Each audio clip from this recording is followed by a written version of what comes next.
Et bonjour à tous, j'espère que vous vous portez bien, moi ça va super bien. On se retrouve aujourd'hui pour une toute nouvelle vidéo, donc ça va être la partie déménagement de ma colonie de Messor Barbarus. Alors je vous ai déjà filmé hors caméra du coup le déménagement, et en même temps que je vous montrerai les images du déménagement, on va se faire la petite fiche sur l'espèce donc Messor Barbarus avec le mode de vie, l'alimentation, etc., etc., etc., etc., etc. Voilà, donc on va se faire vraiment tout ça. Ça va être cool et voilà, j'espère que ça va vous plaire. Allez, on se retrouve juste après le jingle, c'est parti!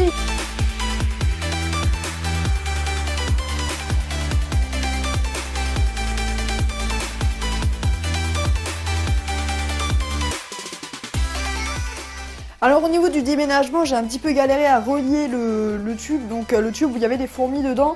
Donc c'est plusieurs tubes emboîtés les uns aux autres, et normalement il y a une partie qui rentre correctement dans la partie de liaison de l'aire de chasse du nid, là où il y a le bouchon, donc je l'ai enlevé, je l'ai mis dedans. C'était un petit peu galère, j'ai dû gratter un petit peu avec les ciseaux, mais bon après c'est relativement bien rentré. Je l'ai un peu coincé comme j'ai réussi, et le déménagement s'est super bien passé, donc ça s'est fait en à peu près... Ouais, le déménagement s'est fait en 1 heure, plus ou moins, 1 heure et demie. Donc les fourmis ont directement rejoint l'aire de chasse, déjà ont sorti toutes les graines. Et après, vers la fin, j'ai vu que il n'y avait plus rien dans le tube. Et les fourmis ont commencé à attaquer du coup le coton qu'il y avait dans le tube pour boucher ce fameux tube derrière. Alors ce que j'ai fait, j'ai sorti le tube, j'ai fermé vite avec le petit bouchon et j'ai tapoté pour sortir les 3 ouvrières qui restaient, qui commençaient à attaquer le coton.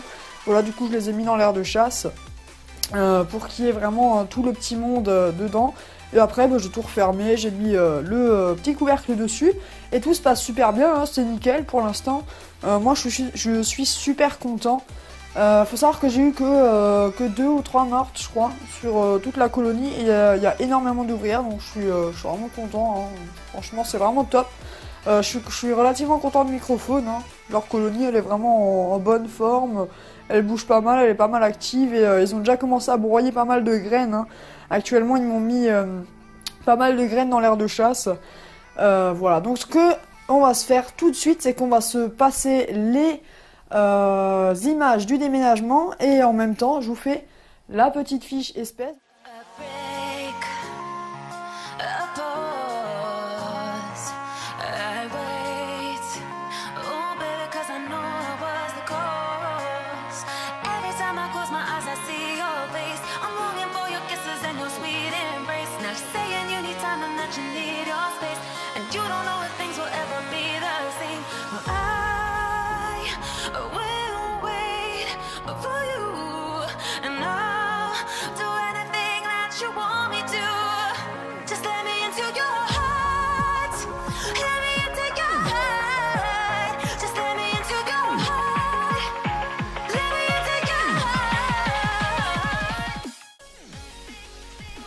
Donc au niveau des tailles, la reine peut atteindre de 12 à 13 mm, ce qui est relativement grand déjà pour... voilà, c'est une grosse espèce de fourmi.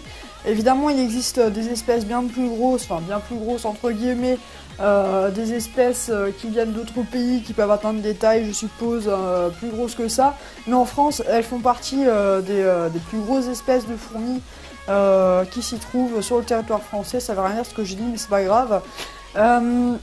Les ouvrières peuvent atteindre 4 mm, de 4 mm, donc ça c'est pour les mineurs, à 12 mm pour les majeurs. Mais c'est quoi mineur et majeur? Et ça on va y venir tout de suite, ne vous inquiétez pas. Au niveau de la répartition géographique, c'est une espèce qui se situe, qu'on peut retrouver partout sur le territoire français. Déjà on la retrouve partout, mais surtout dans le bassin méditerranéen. Donc c'est vraiment le lieu où on en retrouve le plus. C'est une espèce monogyne, donc avec un faible polygyme. Ça veut dire que c'est une espèce qui vit qu'avec une seule reine par colonie. Donc il est rare de voir 2 reines par colonie, tout simplement parce que la plupart du temps, dès qu'il y a 2 reines, au bout d'un moment, les fourmis finissent par tuer la 2e reine ou choisissent la reine qu'ils veulent garder. C'est une espèce qui comporte une caste minor, média et major. Donc c'est trois types, on va dire, de fourmis, 3 types de taille. Donc les mineurs, comme on a dit, qui atteignent 4 mm voire plus. Les médias qui se situent dans les 10 mm, 8-10 mm sans problème. Et les majors qui peuvent atteindre 12 mm. Voilà, donc 3 types de castes. Moi actuellement dans la colonie, j'ai des mineurs et des médias. J'ai pas vraiment vu de majors, mais j'ai déjà des gros médias dedans. Passons maintenant à la partie du nid. Donc il doit être blindé, donc soit en PVC ou en béton blindé, ou en pierre reconstituée, tout simplement pour éviter que les fourmis creusent le nid, parce que c'est des fourmis qui n'hésitent pas à forer, qui ont de très bonnes mandibules. On va éviter le plâtre, hein, surtout pour les grosses colonies qui auront tendance à essayer de creuser pour élargir leur galerie. Donc on va vraiment éviter ce type de matériaux. Privilégiez les nids blindés, hein, ou les nids qui sont vendus sur microphone. La plupart du temps, c'est des nids blindés, hein, tout simplement. Au niveau de l'hygrométrie, donc la moitié du nid maximum doit être humidifié. On va dire entre 25 et 50% du nid doit être humide. Le reste doit être sec, totalement sec. Pourquoi ? Parce qu'il faut une zone sèche pour entreposer les graines et éviter que celles-ci moisissent ou germent dans le nid. Alors quand vous humidifiez, moi j'ai très bien vu l'humidité se propager, et j'ai très bien remarqué quand l'humidité atteignait la moitié du nid déjà. Alors évitez d'humidifier plus, ça sert à rien et ça peut être très mauvais pour votre colonie. Par contre, la zone humide va plus être utilisée pour y déposer le couvain, ou comme lieu de vie pour les fourmis, parce que elles ont besoin d'humidité. Mais voilà, comme dit, il faut des salles sèches pour entreposer les graines.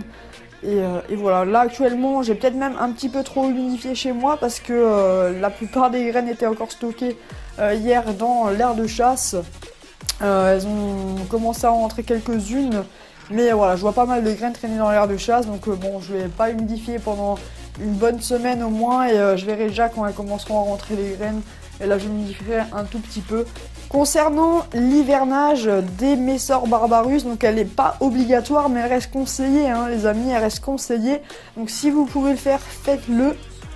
Et la diapause se fait de novembre à février. Donc la diapause, c'est quoi? C'est l'hivernage, hein. C'est un mot qui veut dire hivernage. Diapause, c'est se mettre en hivernation.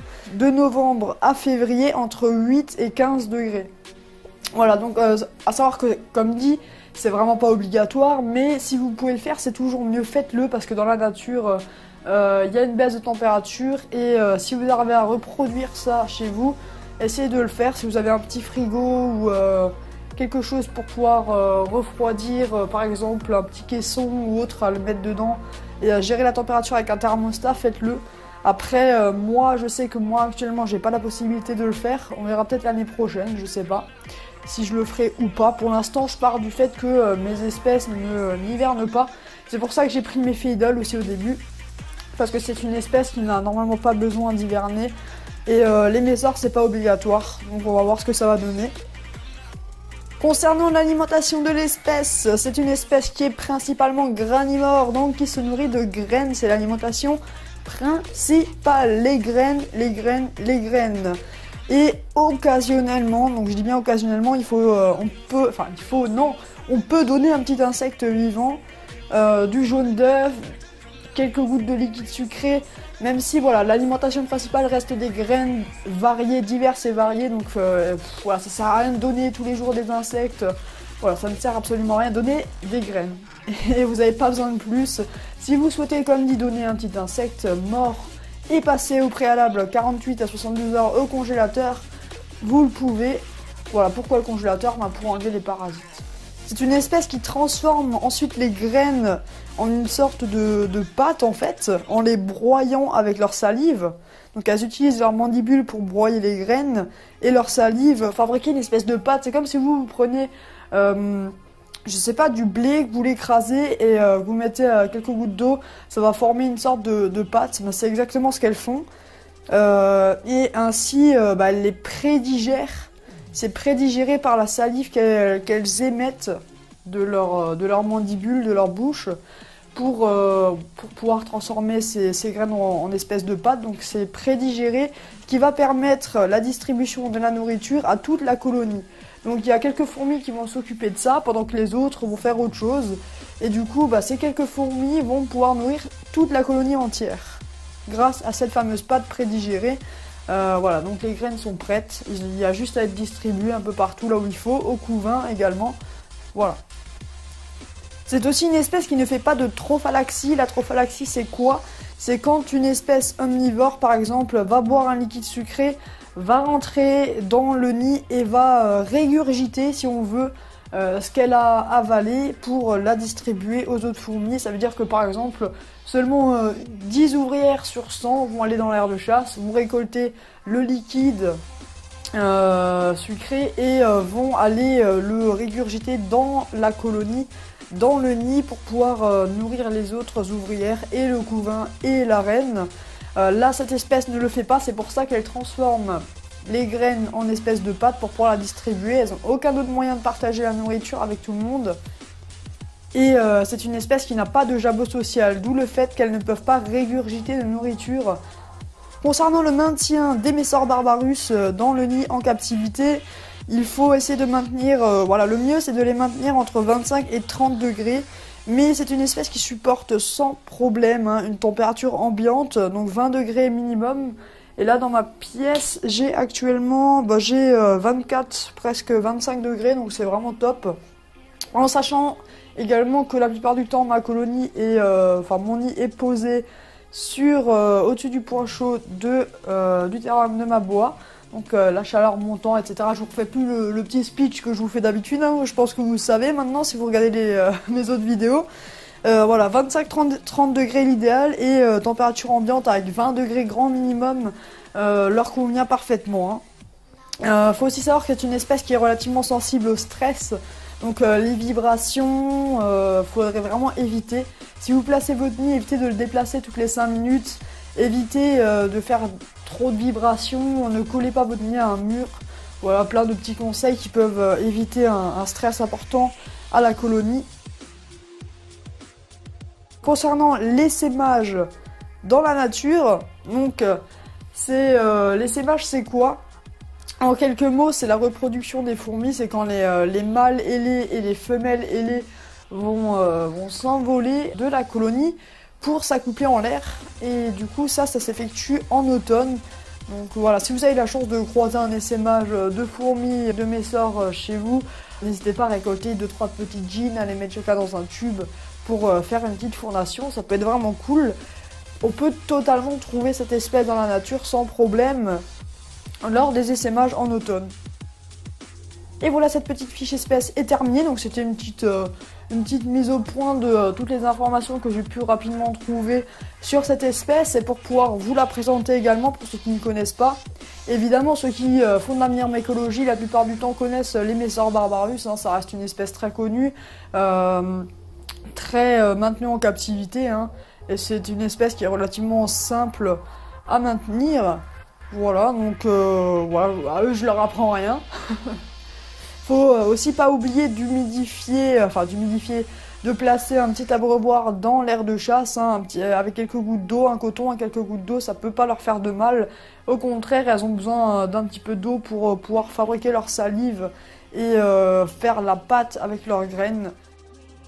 Et voilà, c'est déjà la fin de cette vidéo. En tout cas, je tenais juste à rajouter un petit mot. Franchement, ça me fait extrêmement plaisir de voir le nombre d'abonnés grimper comme ça. Il y en a de plus en plus. Là, je sais plus, on doit être... on a dépassé les 35, il me semble. Ça monte vraiment vite et je suis vraiment content. Donc, faut savoir que je fais du reptile aussi. Je fais pas que des fourmis.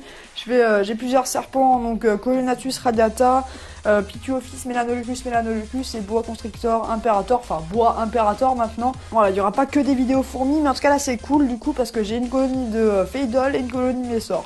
Donc je pourrais vous faire plus de vidéos sur les fourmis également. Et en plus, se rajouteront au fur et à mesure quelques petites fiches, présentations d'insectes qu'on peut trouver chez nous dans la nature. Voilà, donc ça pourrait être sympa. Et n'hésitez pas à mettre un petit like sur ma page Facebook Instant Reptile. Donc de temps en temps, je publie quelques petites choses. En ce moment, c'est relativement rare parce qu'il y a pas, il y a 3 ou 4 personnes qui me suivent sur cette page. Mais vous n'hésitez pas à la rejoindre parce que plus je verrai de monde, plus je publierai en fait sur cette page. Ça peut vraiment être cool d'avoir une petite interaction avec vous. Allez, moi je vous souhaite une excellente journée et je vous dis à la prochaine pour une nouvelle vidéo. N'hésitez pas à vous abonner, hein, surtout. Je vous remercie, je vous aime tous. Ciao, ciao.